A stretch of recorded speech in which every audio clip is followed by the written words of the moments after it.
Quilt Roadies. Thanks for stopping by. Today is going to be mostly just a bunch of chit-chatting, jibber-jabber, whatever you want to call it. Not a whole lot of quilting, some, but not a whole lot. Sometimes I feel like when I pop on here and talk to you guys, it kind of grounds me and kind of clarifies how I want to go forward with my stitching, quilting, and so I use these videos also as a way to figure out what the next step is going to be. I hope that they help you clarify your quilting life also. I have to first of all tell Melissa a big thank you for the gifts she sent to me. I posted it on Instagram, but here's this adorable cup. Home is where your honey is. Isn't that sweet? And it came in this homemade card. This is like a whole nother art form. But the hexie fabric, oh my gosh, is so perfect. So it's going to be my next hexie to create. It's a little badge and it says Social Distancing Champion, and it has a Bigfoot on it. Isn't that hysterical? Although I have to say, this piece isn't the piece that came with the salvage, so I have no clue who this fabric is by. I feel like I have a little gold mine here. But thank you so much. I know if you've been around, been hanging around here or on the Woolly blog, I have been known and committed to celebrating my birthday all month. I don't think one day is near enough joy, so I just celebrate my birthday month. And, you know, G and I, we're not, like those romance books or those romance movies where the girl or the guy picks the absolute perfect gift and it's like so perfect, you just wonder how they could do that. We're not those people. We're not those people. Gift giving can be stressful between the two of us, so we tend to either shop together or shop for ourselves and say it's from the other person. Yeah, because I don't want to get something that he doesn't like, and neither does he, and he just doesn't have a knack for picking out print, fabric print. So I already, let him off the hook and let myself off the hook by buying my present for him. And I told him, I said, this is like the best present ever because you're going to be giving me a present every month for the next year. And he kind of looked at me and he said, what? And I said, I have signed myself up for a block of the month from you. He is so loving. What a perfect gift. I couldn't have chosen it better for him. It's like, I had been going on this rant earlier this year that I have too many unfinished block of the months. I am not signing up for any more block of the months. And then my friend Sue Spargo put out a teaser for the block of the month for 2022. And it's called Trade Winds. I was like all about it. and I couldn't figure out how I was going to justify it. You know, I was struggling back and forth. Should I get it? Should I should I finish a block of the month that I already have? What should I do? And then it came to me. I have no control because G's giving it to me all year long. That's how much he loves me. He was a little confused. I, on the other hand, am ecstatic. He has gotten me the absolutely perfect gift. I am like, you know, I'm thinking that all the husbands should get blocks of the months for their wives because it takes away the total struggle you have with ordering it for yourself and the guilt because it's a present. I'm very excited.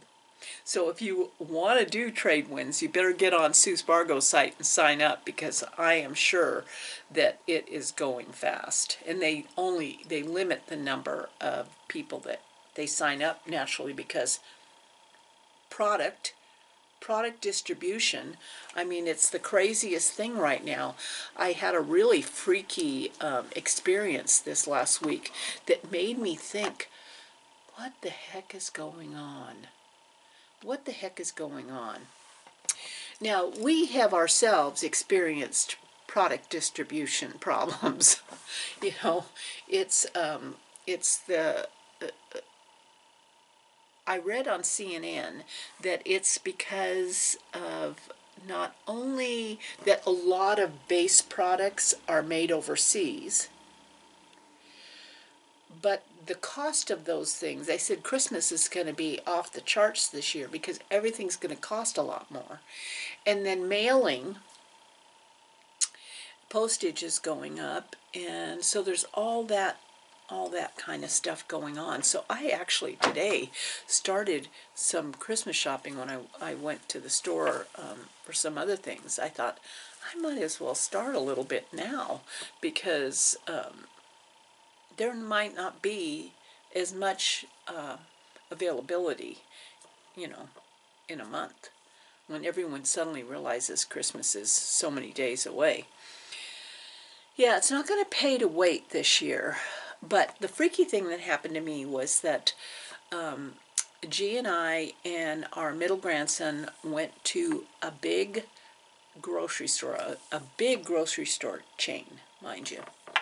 And you see, when you go in the grocery store, you see those shelves are empty of weird stuff, you know? And there's some things that we really like, and then you'll find that, oh, it's not available. And I had been told that you can't get change, coins anymore, that it's hard to get coins. Stores can't get coins. But then I noticed that a lot of stores are limiting how much cash back you get. Like a lot of times when I go in, and I don't know if you do this, but I go in and buy groceries or something, I'll take maybe $20 or $40 back just to have cash in my pocket. Well, a lot of places, smaller places, don't even want to deal with cash anymore because not only is it dirty, but they can't get it from the bank so much. So I'd been thinking about this, you know, and so we did our grocery shopping and I asked for $60 cash back. This is a big box store. G and our grandson went out to the car while I waited for my $60, and literally it took them 20 minutes to find $60 cash. So weird. It gave me a really scary feeling. It gave me a really scary feeling. And I told G when I went out to the car that it reminded me of how in the Depression people hoarded cash, and where people, hid cash in their mattresses. And here we're doing everything online, but what if that online goes down and you need money? You can't get cash anymore. My brain was like going like this. It was the weirdest thing. I just, 20 minutes for $60. Go figure. What the heck is going on? Yeah. So I loved this book. My son and my younger son and daughter-in-law gave me, which I am taking on my next travels. It's The Power of Bad. This fascinating look at the negativity bias by one of our most creative psychologists and liveliest science writers can enlighten your understanding of human nature, restore balance to your worldview, and yes, cheer you up. I need cheering up. I need cheering up. So I am taking this. I'm taking this for my little birthday trip. Gonna relax and enjoy. I did get a box from So Yeah, another box of backing fabric, and now I think I'm totally set now for a variety of backing fabrics. I have a lot of quilts in my horizon. I was digging through my stash and my kitted up things, and I've got a lot of things in the horizon, on the horizon. I mailed off the baby quilt that I had made for my cousin's daughter, and so it made me feel kind of good. But in the process, my friend Scott, who has a floss tube, moved from Spain to Germany, and so I was watching him, and he's also a quilter, which totally tickled me. And so I sent a little pile of things that I had laying around here to him, because I love that there's also that, besides the cross-stitching connection, there's also that quilting connection. So it'll be, I hope that it arrives there, because naturally they said there's no guarantee, it's going to take weeks, and there's no guarantee on international mail. Zero guarantee on international mail. It's like, come on. But I was happy to get these 4 backing fabrics. On a certain day of the week, they have, and you can go onto their site, they have what's called a D-stash. And so you can get 5-yard cuts for $30, which is extraordinary. And I tend to buy fabrics, a variety of backing fabrics that I kind of think, oh, I might have a quilt down the line that will fit. So I'll show you some of these. This is a flannel. Oh, it feels so lovely. But look at those little girls on there. Isn't that cute? And I know people have asked me who some of this fabric is by. And this one actually doesn't have a printed name on it. Oh, maybe it's over here. There's the, oh yeah, there it is. This one's called Rainbow Girls by Michael Miller. Michael Miller Fabrics. So cute.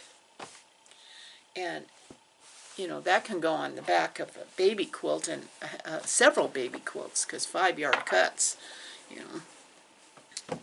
And then I thought this was a very sweet piece. And this is, I don't know if you can see it, it's kind of a dark gold on cream, and it's moons and shooting stars. Moons and shooting stars. And that one, this one is,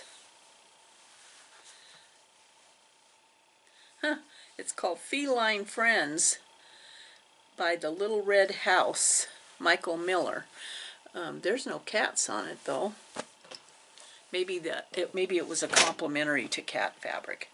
Now this one is a hoot. Dark gray with a variety of polka dots. And this one, maybe this was a Michael Miller day, huh? Let's see if I can find it.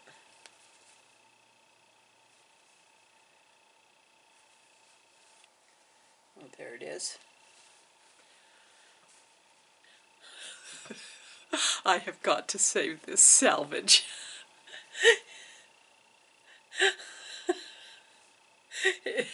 It's a Michael Miller fabric, but I don't know if you can see the name of this.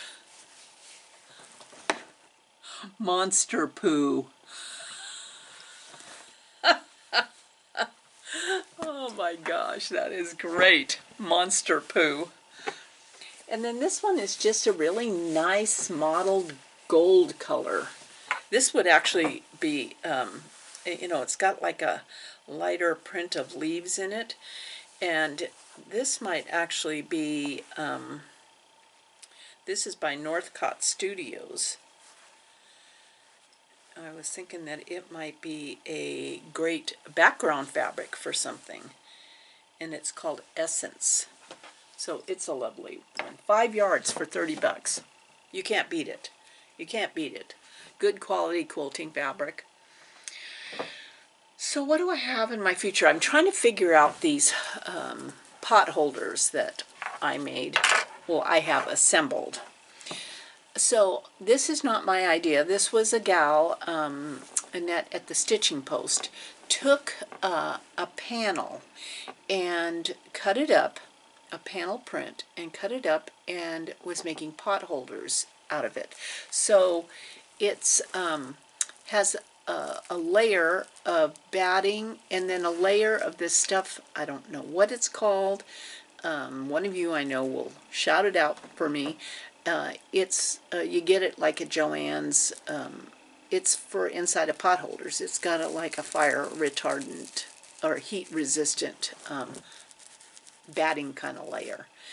And so this Christmas panel had all these panels, and I cut them up and I layered them and into like pot holder size for gifts. I was just trying to figure out how I wanted to edge it, and so, you know, I don't want to spend a lot of time making binding and hand stitching binding, so I bought some binding tape and I sewed the binding tape around this one, and I have to say it's pretty poor looking. I don't particularly like it. I'm going to have to keep this one. I cannot give this to somebody. So the next thing I think I'm going to try is to envelope it. So I'm going to take the right sides together and then turn it around outside and see how that looks. That might look better, you know. So I'm working on that. I just got a quilt back from the long arm stitcher that she's done most of my quilts since '93 out of the Quilt Basket in Bend, Oregon. Sandy Lukowski, she's quite the artist. And I got a quilt back from her, which I'll show you at a later date when I get the binding on it. And yeah, so I think I'm kind of trying to decide what how I'm going to progress through the fall and winter. My youngest grandson loved, I think he was only one, he turned one this week, loved the quilt that I made him. He was all crawling around in it. And in the Korean tradition, you dress up in a beautiful Korean outfit, which we had, and then you place certain items in front of them on a table. We did it on an ice chest. After all, we're in Portland, Oregon. And so we put like apples, thread, money, and pencils. And it all means, it all has a good meaning, but you think about their destiny based on what they grab. So several people in our family have grabbed the pencils, which is, you can either say they're going to be scholarly or artistic. One son I had grabbed the cash. There's been thread grabbed, which means a long life. But this little guy grabbed the apple. And he not only grabbed the apple, but he bit it, and he carried it around with him for about 20 minutes. Kept dropping it, picking it up, and biting it. He would not let that apple go. And it just means he'll never go hungry in his life. So it's a very, very fun tradition that we loved, loved with our grandchildren. It's so that was a lot of fun. The family got together. We were all outside, and got to watch the kids. And yeah, October's a big birthday month for us. It's like June and October. Although G's a groundhog baby. But, in the depth of winter, we get to have a party. I love that. I love that. So that's what happened this last week. Let's see, back to quilting. I'm going to figure out these pot holders. Binding on the latest quilt. And I think I need to crack out some of those blocks of the month so that when G's birthday present arrives, I'll be all excited. I'll be all excited. Well, thank you. Thank you for stopping by. And I will put at the end of this video the second drawn name for the octopus packet. I never did hear. I never heard from the first draw, so I'm going to just go ahead and draw another name and put that at the end of this video. So thank you. Thank you for stopping by. I don't know about you, but I feel grounded. I feel like I know what I got ahead of me and what I'm going to do. And it's good. It's a good life. And like I like to think is that, live this life. So when you leave this earth, you've lived a life that you will remember. Love you guys.